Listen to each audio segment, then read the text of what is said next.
का अपहरण कर जयपुर में दुष्कर्म किया गया है। जी हां, मंदिर जाने के लिए निकली थी मासूम। सीसीटीवी फुटेज से मामले का खुलासा हुआ है। आरोपी युवक को पुलिस ने दर दबोचा है। होटल से बालिका को पुलिस ने बरामद किया है। आरोपी पर कई धाराओं में मामला दर्ज है और शहर की एक नाबालिका का कार से अपहरण कर जयपुर के एक होटल में दुष्कर्म करने के मामले में पुलिस ने कार्रवाई करते हुए 21 वर्षीय युवक को गिरफ्तार कर लिया है। थानाधिकारी गौरव खिड़िया ने बताया है कि एक व्यक्ति ने थाने में रिपोर्ट दर्ज करवाई।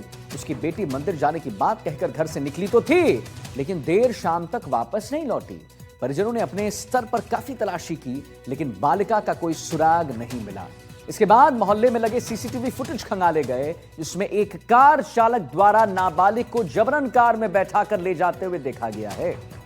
इस आधार पर पुलिस ने अपहरण का मामला दर्ज किया, जांच शुरू की और जांच के दरमियान पुलिस ने तकनीकी साक्ष्यों के आधार पर जयपुर के एक होटल से नाबालिग को उसको सुरक्षित बरामद किया है। बालिका के बयान के आधार पर आरोपी द्वारा दुष्कर्म किए जाने की पुष्टि होने पर पुलिस ने संबद्ध धाराओं में मामला दर्ज कर लिया है।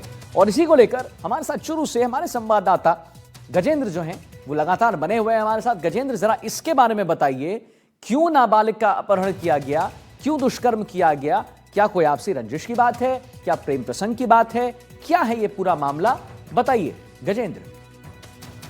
बिल्कुल, मेहर रोड पुणे निवासी ये निशांत है जिसने इस नाबालिका का अपहरण वो किया था। बताया जा रहा है कि मंदिर जाते समय इस नाबालिका अपहरण किया था, जिसको बाद से जयपुर ले जाया गया।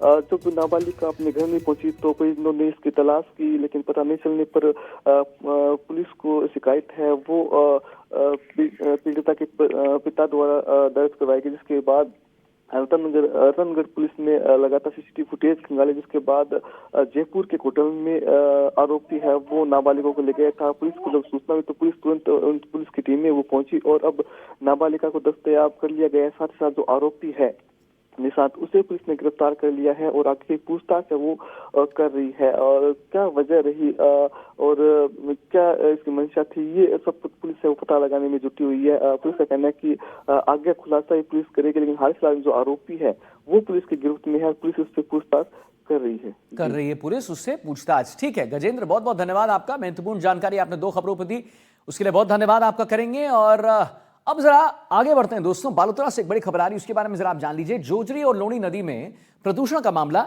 सामने आया है। सुप्रीम कोर्ट की गठित कमेटी का दौरा किया गया है। रिटायर्ड जस्टिस संगीत लोढ़ा की अध्यक्षता में दौरा हुआ है। प्रभात डोली, अरबा, कल्याणपुर गांव का दौरा किया गया है। कमेटी ने दौरा कर जमीनी हकीकत जानी। बालोतरा जिला प्रशासन भी साथ मौजूद रहा। ग्रामीणों ने कमेटी को अपनी समस्याएं बताई। पेयजल स्रोतों का भी निरीक्षण किया गया है। गौरतलब है कि जोजरी, लूनी और बांडी नदी में बढ़ते औद्योगिक प्रदूषण को लेकर सुप्रीम कोर्ट ने गंभीर रुख अपनाते हुए स्वतः संज्ञान लिया है। अदालत ने इस मामले में राज्य सरकार और संबंधित विभागों की कार्यप्रणाली पर कड़ी नाराजगी जताते हुए उन्हें फटकार लगाई है। साहब, सुप्रीम कोर्ट ने स्पष्ट कहा है कि पर्यावरण संरक्षण के मुद्दे पर किसी भी तरह की लापरवाही बर्दाश्त नहीं की जाएगी।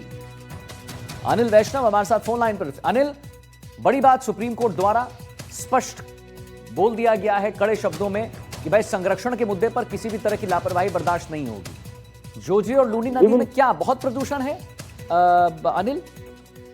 जी बिल्कुल, ये जो पूरा मामला है इसमें सुप्रीम कोर्ट ने जैसे ही स्वतः संज्ञान लिया है, क्योंकि जोजरी, बांडी और जोधपुर के बालोतरा की जो लूनी नदी है इसमें औद्योगिक प्रदूषण लगातार बढ़ता जा रहा है। और इन शिकायतों को देखते हुए सुप्रीम कोर्ट ने स्वतः संज्ञान लेते हुए एक कमेटी का गठन किया है जो जहाँ पर जाकर जो शिकायतें सुप्रीम कोर्ट को प्राप्त हो रही थी तो उसकी जांच करेगी।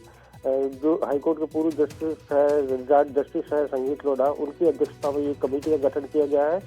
जो अब जैसे उन्होंने जोधपुर की जोजरी जो प्रभावित है, प्रदूषित पानी से प्रभावित इलाके हैं, वहाँ का वो दौरा कर रही है और वहाँ के ग्रामीणों से मुलाकात कर रही है। उनको हुए जो नुकसान था उसका भी आकलन कर रही है। तो ऐसे में कहा जा सकता है कि सुप्रीम कोर्ट प्रदूषण के मामले को लेकर गंभीर है। और कल भी जैसे बालोतरा क्षेत्र में दौरा किया है कमेटी ने, डोली, अराबा, कल्याणपुर गांव जहाँ जोजरी का जो प्रदूषित पानी है, जोधपुर की फैक्ट्रियों का, अवैध फैक्ट्रियों का जो पानी यहाँ इलाकों को प्रभावित कर रहा है, वहाँ का दौरा किया है। और आज जो टीम है वो लूनी नदी का भी दौरा करेगी, जहाँ बालोतरा की जो औद्योगिक फैक्ट्रियों का जो शिकायतें मिल रही है, लूनी नदी में जो पानी छोड़ा जा रहा है उसकी जांच करेगी। तो कहीं ना कहीं सुप्रीम कोर्ट उस पूरे मामले में गंभीर है और कमेटी ये जांच करके एक विस्तृत जांच रिपोर्ट है वो सुप्रीम कोर्ट को सौंपेगी। उसके बाद में सुप्रीम कोर्ट है वो सुमोटो संज्ञान के तहत उसका निर्णय लेगी या उस पर कोई आगे कार्रवाई करेगी। जी चलिए ठीक है अनिल, बहुत बहुत आपका धन्यवाद अनिल, महत्वपूर्ण जानकारी देने के लिए।